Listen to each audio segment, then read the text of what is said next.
Chef Production.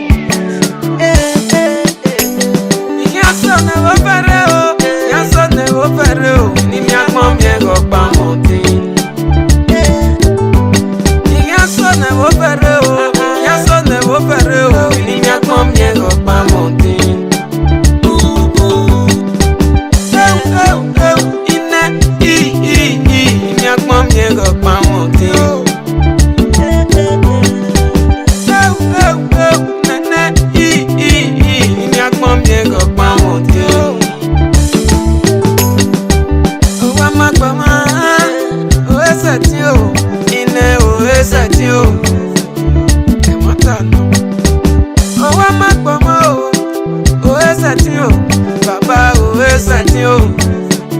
ranoki ine mi apon mi ego pamoti kalaba kelebe ine mi apon mi ego pamoti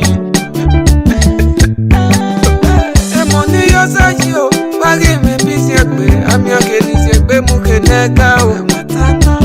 okuta yo sayi wari me bisi egbe ami akeni se gbe mu ke nega o ato ise gba sese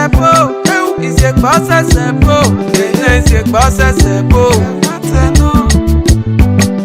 ise gba sese bo baba ise gba sese bo eru pa wa no na ya gbo eyan ya o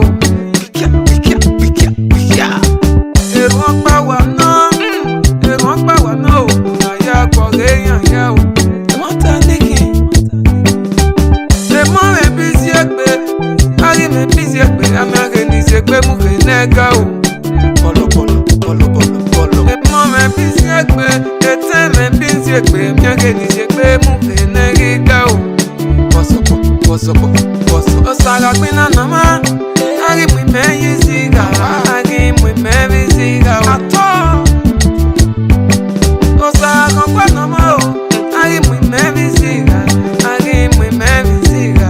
atolato wari paloma